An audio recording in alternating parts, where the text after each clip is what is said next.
Good evening, and welcome to Generation Right, a channel fueling the conservative movement. Before we get into today's video, make sure to subscribe and check out our other videos. Hey, it's Tucker Carlson. You may have found yourself wondering recently, as the world slides closer to nuclear annihilation than any time in human history, why exactly are we at war with Russia? It seems like there's a pretty significant downside to this particular foreign policy decision, starting with economic collapse and ending potentially with extinction. So is there a good reason we're doing it? So many innocent young people have been killed. So many hundreds of billions of dollars have been wasted, some of them from the U.S. Treasury. So what's the point? Are we really doing this so the Biden family can repay its debts to the oligarchs who finance their beach house in Rehoboth? Are we doing it so our government can continue to lie about its illicit biolabs in Eastern Europe? So that flabby losers like Toria Nuland and Tony Blinken can feel like they're doing something important with their sad, empty lives? Really? Honestly, there's got to be a better reason for waging this, the most pointless war of all. What is it? Well, thankfully, we have an answer. The war against Russia, ladies and gentlemen, the war against Putin and for Ukraine is in fact a war for democracy. Watch and recall the motive. The President has said many times we're focused on what we can do to support Ukraine's effort to fight for their democracy. Democracy must prevail. The Ukrainian people are fighting the fight for their democracy, and in doing so, for ours as well. Assisting and helping Ukraine win this fight for democracy and freedom. And of course, Ukrainian President Zelensky understands that what's at stake in Ukraine is bigger than just his nation. It is literally a battle for freedom and democracy themselves. They are showing the world what an existential fight for democracy looks like. President Zelensky and the Ukrainians have changed the course of history for the better, and we unequivocally are with the Ukrainian people in their fight to remain a sovereign democracy. Unequivocally with the Ukrainian people to remain a democracy. It's a bipartisan view. Democracy must prevail. You just heard noted democracy expert Nancy Pelosi say, the daughter of the mobbed-up mayor of Baltimore. As Pelosi puts it, the Ukrainian people are fighting the fight for their democracy and for ours as well. That's right, for ours as well. Without Ukrainian democracy, in other words, we can have no democracy here. If the Ukrainians aren't free, neither are we. We must make sure they can vote in Kiev so we can continue to vote in Kansas City. It's really that simple. And yet tonight, we regret to tell you that we have a problem. It looks like they're not going to be able to vote in Kiev anymore. And no, for once, it's not Putin's fault. Democracy in Ukraine seems to be suspended by the world's foremost democracy advocate himself, Field Marshal Zelensky. Watch this. Чи будуть в Україні наступного року вибори? Це ж питання глобальне. І якщо ми переможемо, то будуть. Значить, не буде військового часу, не буде війни. А вибори повинні проходити у мирний час, коли немає війни, згідно законодавства. So when you have an election, well, he says if we win, we'll let people vote. Otherwise, no. You vote when we feel like it, because ultimately we're completely in charge and make all the rules. Your job is to obey or be punished. That's our version of self-government. Self means me. I'm the government. Now, that's not just any autocrat. That's our chief ally in the war for democracy. This is the guy who just announced he's likely to cancel next year's elections. So you've got to wonder what the Biden administration thinks of this. We can't possibly continue to support Zelensky, that guy, after he said that, can we? Because in a clip less than 30 seconds long, he just blew up our entire rationale for supporting his side in the war. So we can't support him. Oh, of course we can. And we will. Here's Joe Biden from yesterday reaffirming America's unequivocal support for Ukraine. No matter what happened in Russia, we, the United States, will continue to support Ukraine's defense and its sovereignty and its territorial integrity. So to recap, we are currently fighting a war for democracy on behalf of a leader who just casually announced he's happy to end democracy, and our democracy-supporting leaders have no problem with that. In fact, they're strongly for it. Shocked? You shouldn't be. Of course they're for it. You should have seen this coming. Wars for democracy always cancel democracy in the process. That's why our leaders love them. And they all do it, even the virtuous leaders. Abraham Lincoln suspended habeas corpus. The British government under Winston Churchill threw an entire opposition party into prison and let them rot for the duration, in some cases with their families.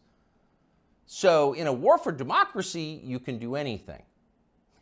Imagine what a man might do who has fewer principles. If that man, say, ran Ukraine, he might seize churches, arrest priests, ban all criticism of himself, disappear his political opponents. And that's happening.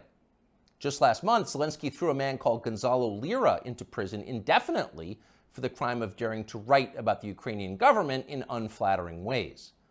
Now, what's interesting, what separates this from other such cases, is that Lira is an American citizen. So Joe Biden, who is quite a bit of SWAT, as they say in Ukraine, could have freed Gonzalo Lira within hours. But he didn't. He didn't want to. He didn't say a word about it. He remains in prison tonight. So that makes you wonder, what's the real motive here? When normal people see war, they see death and destruction, sadness and suffering. But that's not what demagogues see. They understand it differently. They know that war means power, mostly for them. During wartime, everything they do can be justified. War is the gravest of all emergencies. Imagine the COVID lockdowns times 1,000 plus drones. Once war breaks out, politicians become gods with the power of life and death. So in a peaceful democracy, you have to debate your political opponents in public, and that's tiresome. But in a war for democracy, you can just throw them in jail or have them executed. You can see that many in Washington are looking forward to that moment. And that may be why they so fervently support Joe Biden, even many Republicans, against a potential opponent, the only opponent who opposes the war in Ukraine. If you were to end the war, their power would evaporate. Last week, a whistleblower produced WhatsApp messages from Hunter Biden, proving that at the very least, his father knew about his influence peddling businesses abroad and probably participated in them. Quote, "I'm sitting here with my father," Hunter Biden wrote to his Chinese partners demanding money. As much as anything reported about the Bidens over the last several years, this was the smoking gun. There it is, right there, in the message. That would have been enough to cripple a normal president. It would have been more than enough to keep a normal president from running for office again. But it had virtually no effect on Joe Biden. Most media outlets ignored it completely or tried to spin Biden's relationship with his son as some kind of moral victory. Quote, "The real meaning of the Hunter Biden saga, as I see it," wrote Nick Kristof of the New York Times, "isn't about presidential corruption, but is about how widespread addiction is and about how a determined parent with unconditional love can sometimes reel a child back." He actually wrote that. And if you doubt it, you should know that view was common. Here's the take from ABC. The Hunter Biden story, the scandal, the this, the that, it's also the story of a father's love. And Joe Biden has never and will never give up on his son Hunter, and will never treat him lesser than. And so he is a father first. Take it or leave it. So a whistleblower produces a text message showing that Joe Biden was in the room with his son when his son was selling influence to an enemy power, the Chinese government. And ABC's take on it, Joe Biden is a father first. Take it or leave it. What accounts for a response like that? Well, that's the way you talk when you've got nothing to fear from an upcoming presidential election. You don't even bother to think of an excuse for your candidate because you don't need to. Your country has electronic voting machines. Joe Biden got 81,282,916 votes in 2020, and you're pretty sure he can do it again. In fact, you know he can. You're not worried. But actually, they should be a little worried. The people who control Joe Biden, Susan Rice and the rest, know they can continue to run our government, writing the press releases, formulating the policies, and they can do it effectively forever, as long as Joe Biden gets dressed in the morning. And of course, that's their strong preference. These are fervent opponents of change. But the one thing these people cannot control is aging. Joe Biden is old. He's 80 now. He will be 85 at the end of the next term. People imagine that old age is a long, predictable progression from acuity to permanent unconsciousness. But often that's not at all how it actually works. When old people start to slide, they tend to slide fast. Joe Biden has begun that descent. Here he was yesterday. And here's what she wrote to me, and I quote, "You can imagine my joy. She called them right away, and the next day they sent someone out to survey her yard. As Beth wrote, this is the best thing that's happened to rural America since the Rural Electrification Act brought electricity to farms in the 30s and 40s. End of quote." End of quote. You weren't supposed to hear that. Joe Biden read the stage directions out loud.